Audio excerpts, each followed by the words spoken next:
With his hands in the pockets of his pants, Dave looked out the window at the swimming pool and the hot tub, shook his head and thought, Jesus Christ, a swimming pool and a hot tub. Some people have all the luck. And he knew that these people had another hot tub indoors. 2 hot tubs, indoors and outdoors. Jesus Christ. There was only so much luck in the world, certainly not enough to go around. And people like this were hogging more than their share. It was obscene, that's what it was. It was why all those people in the world hated us, Americans. 2 hot tubs, that was why, and a swimming pool. Dave knew about the 2 hot tubs because the man of the house, Ben, had told him and all the other dinner guests about 7 times. On and on about his hot tubs, the indoor one for when he was feeling lazy, and the outdoor one for when he wanted to see the stars. All I need is an ice-cold glass of champagne, one for me and one for Lynn, and I'm telling you that hot tub is paradise on earth at the end of a day, Ben had told Dave, along with everyone else. He'd held a hand out, head high, palm level with the floor, and said, "You should see it, even if it's snowing. The flakes start melting in the air right here." "Sounds great, Ben," Dave said, echoing everybody else. Dave didn't know Ben. This was the first time he'd ever met the man. But he had a feeling that given enough time, like about another 10 seconds, he could work up a serious loathing for the guy. What a blowhard. What a hot air balloon. Look at my slate pool table. Look at my stair climber exercise machine. Look at my pool and my 2 hot tubs. Look at my house. Look at my wife. Dave felt like telling the guy, "Why don't you go look in the mirror?" Ben was no Adonis. He was mostly bald, he had a big nose and a somewhat mangy beard, and his eyes were too close together, but what he owned made up for his uglies. He owned a lot, and all of it was the best. He led his guest on a tour of his home, seemingly a friendly, open gesture, but to Dave it was the lord of the manor, proclaiming his wealth, displaying the inventory, letting the others look and admire or envy, but not touch. Dave and his wife Julie were out at Ben and Lynn's because Julie had served on a committee headed by Lynn, and this was some kind of a thank you dinner celebration. Dave wasn't clear about any part of it. He was along for the ride. There were 2 other couples present, making 8, but Dave couldn't remember any of their names. He was sure they didn't remember his either. It was that kind of a party, a formality, staged, it seemed, more to ogle Ben's domain than to celebrate whatever the committee had accomplished. Though he would never admit it, Dave couldn't get over Ben's house. It was filled with art, pictures and vases and glass statues and beautiful furniture, and it filled Dave with envy. Who wouldn't want to live like this?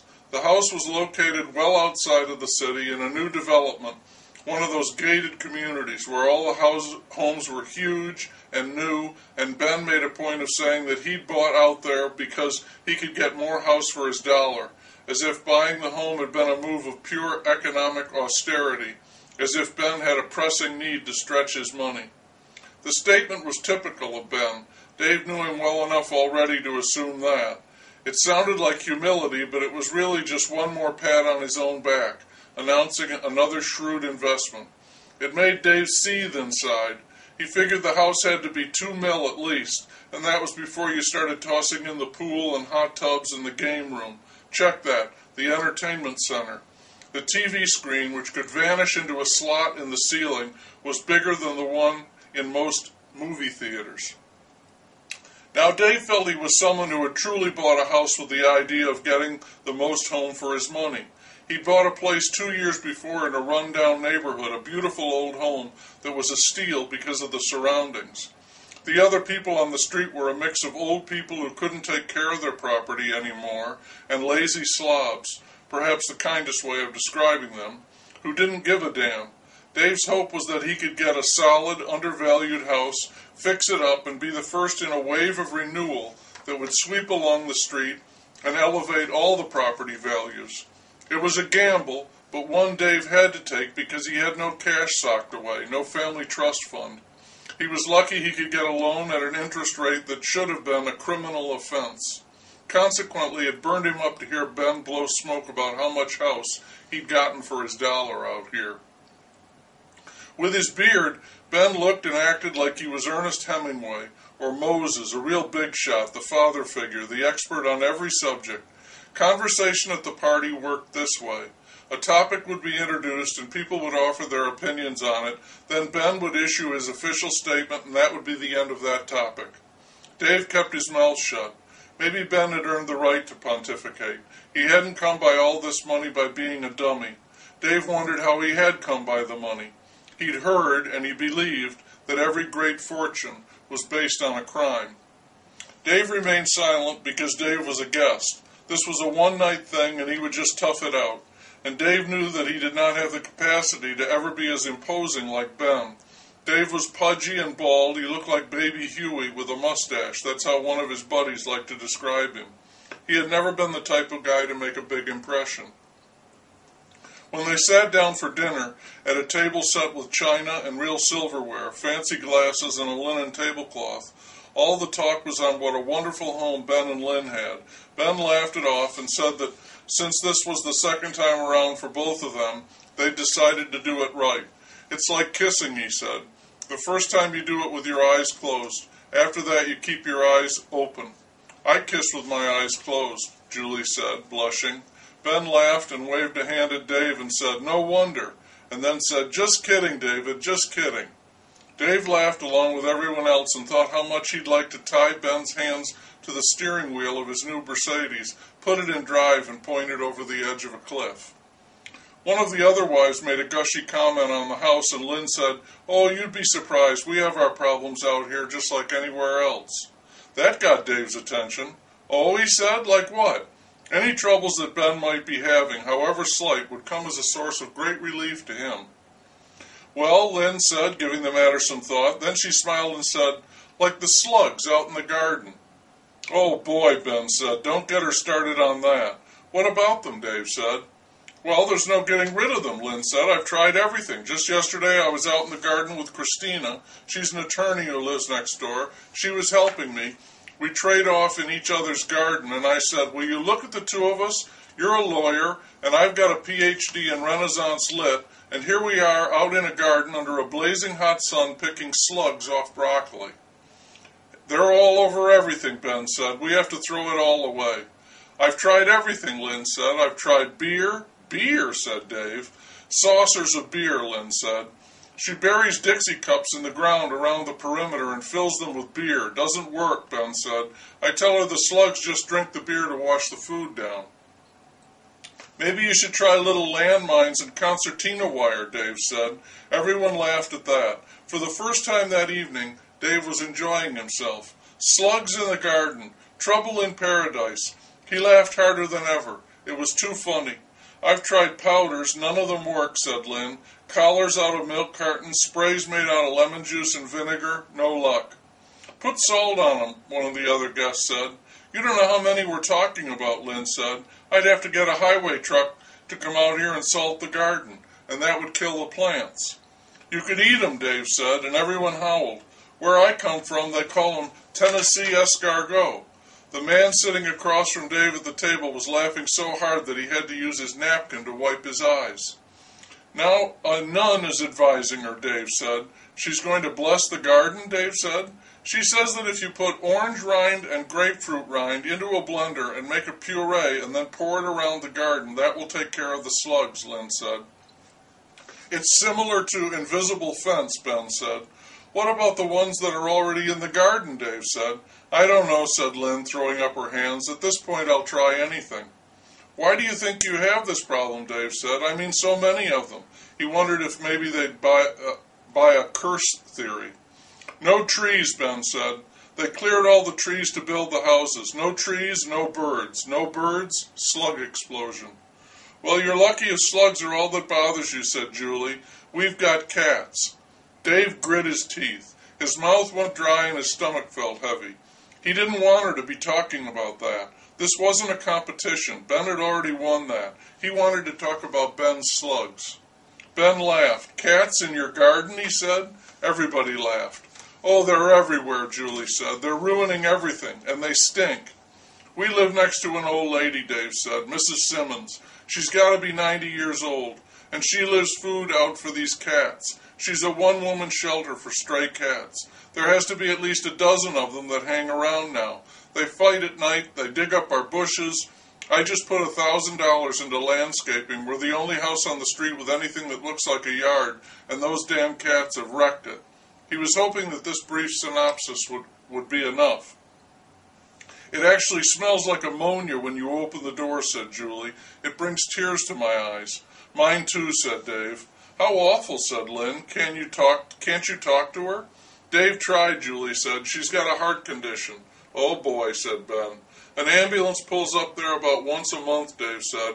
So I had to be careful, but we'd had enough. They'd killed all my bushes. We can't sleep at night. There's cat poop all over the yard. They really love that pine bark mulch, said Julie. So I went over and knocked, and when she opened the door, the smell of the cat whiz damn near knocked me out.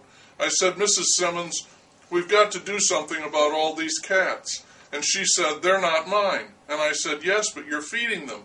And she said, that's right. If someone didn't do something, they'd die. I'm sorry if my generosity upsets you. And she closed the door in my face. Hell, I'd shoot him, Ben said. It was another one of his that settles everything pronouncements. I have, said Dave. I've got a pellet gun, but I put a charge in their hind ends and they come right back. No, I mean really shoot them, Ben said. Oh, I've got a .32 Smith & Wesson in the house, but I can't be splattering cats around the yard. Mary is 5 years old. She thinks cats are cute. Cute, said Julie. Cute, said Julie. The latest thing I tried was sticking roofing nails in the flower beds with all the points out. Maybe that'll keep them out. I didn't know you did that, Julie said. What if Mary goes in there? You ought to take him for a ride, Ben said. For a ride, Dave said. Ben took a dog for a ride once where we used to live, Lynn said. What do you mean for a ride, said Dave. You mean you and Louie give the dog cement shoes? Everyone laughed. Took care of the problem, Ben said. That dog never bothered us again. We've got a dog across the way that barks all day long, a dachshund, Lynn said. They tie it near the door and it barks to get in. Yap, yap, yap, all day long. I finally walked over and said, listen, do you know that my husband works nights and you've got an ER doctor next door? And she said, oh, is Schwen bothering you? And I said, no, not at all. As a matter of fact, we've formed a Schwen fan club, and I was wondering if you had any pictures of him for us. I may have to take old Schwen for a ride someday, Ben said. That's what you should do with your cats. You mean relocate them, Dave said. I mean get rid of them, Ben said, slapping his hand down on the table and making the silverware jump. Permanently. I couldn't do that, Dave said. Then you're going to have to live with them, Ben said. Your choice. I grew up on a farm, Lynn said. We had 6 cats that lived in the barn, and whenever there was a new litter, one of my brothers would have to put the kittens in a bag and throw them in the water. Oh, dear, said a number of people at once.